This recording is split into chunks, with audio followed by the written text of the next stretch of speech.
ہر چیز کی ایک عزت ہے، اور دل کی عزت یہ ہے کہ وہ اپنے رب سے راضی ہو۔ جاہل اور عالم کے درمیان اتنا ہی فرق ہے جتنا کہ مٹی اور سونے کے درمیان۔ دو خصلتیں ایسی ہیں کہ ان کا علاج بہت دشوار ہے، ایک لوگوں سے طمع کا قطع کرنا، دوسرا اللہ تعالیٰ کے لیے عمل میں اخلاص پیدا کرنا۔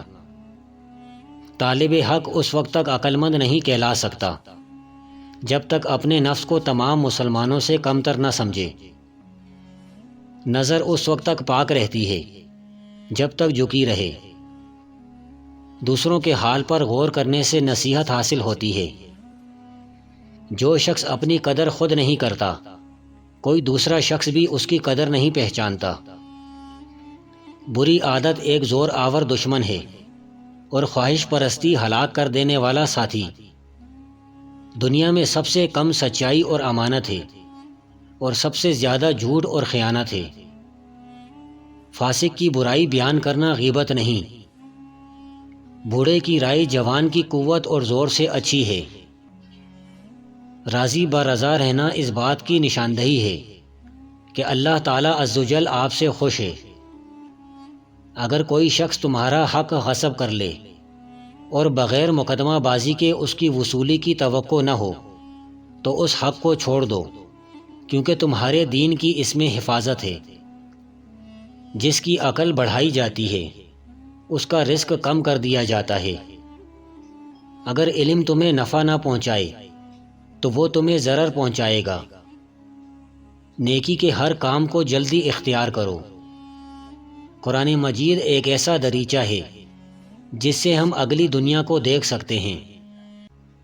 دل کو سجدوں میں سکون ملنے لگ جائے تو سمجھ جاؤ سجدے قبول ہو رہے ہیں۔ اپنے دل کو مضبوط کرو اور ہر ایک سے یہ توقع کرنا چھوڑ دو کہ وہ تمہاری بات سمجھے گا۔ ہر بات ہر ایک کے لیے نہیں ہوتی۔ محبت ڈھونڈنے والوں کو نہیں، بانٹنے والوں کو ملتی ہے۔ درود پاک اتنی تیزی سے انسان کے گناہوں کو مٹاتا ہے کہ اتنی تیزی سے پانی بھی آگ کو نہیں بجھاتا۔ ناممکن بھی ممکن ہو جاتا ہے جب کوئی ہاتھ اٹھا کر اللہ تعالیٰ سے مانگتا ہے۔ جو انسان یہ سمجھتا ہے کہ اللہ جو کرتا ہے وہ ہمارے لیے بہتر ہوتا ہے، وہ کمال کا ایمان رکھتا ہے۔ جو شخص اپنی باتوں میں شرم و حیا ساتھ رکھتا ہے وہ اپنے کاموں میں بھی اس سے دور نہیں ہوتا۔ دشمن سے ہمیشہ بچو، لیکن دوست سے اس وقت جب وہ تمہاری تعریف کرنے لگے۔ جس طرح شیطان وسوسے ڈالتا ہے، اسی طرح شیطان صفت آدمی بھی وسوسے ڈالتا ہے۔ دونوں کے شر سے اللہ تعالیٰ کی پناہ مانگنی چاہیے۔ اگر کسی انسان میں 100 نیک خصلتیں ہیں، لیکن اگر وہ شراب خور ہے تو ایک خصلت ان سب کو ختم کر دے گی۔ وہ شخص کتنا خوش نصیب ہے جس کے حصے میں اللہ تعالیٰ گمنامی لکھ دے۔ ایک مرتبہ ایک صاحب نے امام صاحب کو متفکر بیٹھے ہوئے دیکھ کر پوچھا، بھتیجے کیوں غمگین ہو؟ آپ نے کہا، چچا خوشی اس شخص کے لیے ہے جس کا ذکر جمیل اللہ تعالیٰ دنیا میں باقی رکھے۔ ایسے شخص سے علم حاصل نہ کرو جو علم کے بدلے دنیا کا طالب ہے۔ محبت ڈھونڈنے والوں کو نہیں، بانٹنے والوں کو ملتی ہے۔ ہاں، لوگ بدل جاتے ہیں، بہت بدل جاتے ہیں، اتنا بدل جاتے ہیں کہ ہمیں اپنی آنکھوں پر یقین نہیں رہتا۔ خاموشیاں جن کو اچھی لگ جائیں وہ پھر بولا نہیں کرتے۔ کسی پر تب تک بھروسہ نہ کرو جب تک اسے غصے میں نہ دیکھ لو۔ اپنے خلاف باتیں خاموشی سے سن لو اور جواب دینے کا حق وقت کو دے دو۔ ایک بہت گندی روایت ہمارے ہاں یہ بھی پائی جاتی ہے کہ اگر کوئی انسان اپنے برے اعمال کو چھوڑ کر نیک کاموں میں آگے بڑھنا چاہتا ہو تو ہم لوگ اس کا ماضی اٹھا کر اس کے منہ پر مار دیتے ہیں۔ جھگڑے میں کودنا انتہائی آسان ہے، لیکن اس سے نکلنا انتہائی مشکل۔ جو اپنی ضرورتیں بڑھا لیتا ہے اسے اکثر محرومی کا غم رہتا ہے۔ عالم وہی ہے جس کا اپنے علم پر عمل ہے۔ سب سے بہتر وہ لقمہ ہے جسے اپنی محنت سے حاصل کیا جائے۔ مصیبتوں کا مقابلہ صبر سے اور نعمتوں کی حفاظت شکر سے کرو۔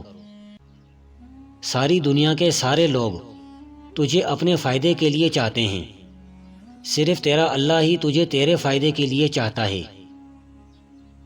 آنسو کا ہر قطرہ دنیا کی ہر چیز سے زیادہ مہنگا ہے، لیکن کوئی اس کی قیمت اس وقت تک نہیں جان سکتا جب تک وہ اس کی اپنی آنکھ سے نہ نکلے۔ کسی کی نظر میں اچھے تھے، کسی کی نظر میں برے تھے، حقیقت میں جو جیسا تھا ہم اس کی نظر میں ویسے تھے۔ ہم ضرورت پڑنے پر ضرورت مند بن جاتے ہیں اور ضرورت ختم ہونے پر غیرت مند، مگر احسان مند کبھی نہیں بنتے۔ رات کو سونا بڑا مشکل ہو جاتا ہے جب آپ کا دل اور دماغ ایک دوسرے سے جنگ کر رہے ہوں۔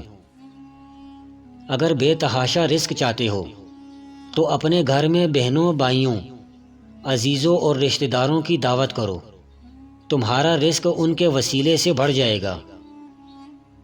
ہمیشہ سچ بولیں، اگر نقصان ہوا بھی تو صرف دنیا میں ہوگا، آخرت میں اجر ہی اجر ملے گا۔ یقین کریں، صبر کی زبان اتنی طاقتور ہوتی ہے کہ ستانے والوں کی بنیادیں تک ہلا دیتی ہیں۔ نیکی کا کام کرتے ہوئے اور یتیم کی مدد کرتے ہوئے دھوکہ ملے تو سمجھ جاؤ تم دولت مند ہونے والے ہو۔ حضرت علی نے فرمایا، 4 باتیں اپنی بیوی کو کبھی مت بتانا۔ نمبر 1، کبھی بیوی کے سامنے رونا مت، چاہے کتنی بھی تکلیف ہو، کتنی بھی پریشانی ہو، اندر سے کتنے ہی ٹوٹ چکے ہو، لیکن بیوی کے سامنے کبھی آنسو مت بہانا، ورنہ ساری زندگی تمہاری بیوی یہی سمجھے گی، یہ مرد بہت کمزور ہے، اپنے جذبات پر قابو نہیں پا سکتا، چھوٹی چھوٹی چیزوں پہ اداس ہو جاتا ہے، لہٰذا وہ تمہیں کمزور سمجھنا شروع کر دے گی۔ نمبر 2، بیوی کے سامنے اس کے گھر والوں کی برائی مت کرنا، کیونکہ ایک عورت جب شادی کرتی ہے تو وہ اپنا گھر چھوڑ کر آتی ہے، لیکن اپنے ماں باپ کبھی کوئی نہیں چھوڑ سکتا۔ نمبر 3، عورت کو کبھی بھی اپنی کمائی مت بتانا، کیونکہ ایک مرد کو ہی پتہ ہوتا ہے کہ گھر کس طرح چلانا ہے، سب کے خرچے کس طرح پورے کرنے ہیں۔ ہاں، عورت کو اس کا خرچ ضرور دیں، اس کی ضروریات کا خیال رکھیں۔ نمبر 4، اپنی بیوی کے سامنے کبھی اپنے گھر والوں کی برائی مت کرنا، کیونکہ اس طرح تم خود ہی اس کی نظر میں اپنی عزت ختم کر دو گے۔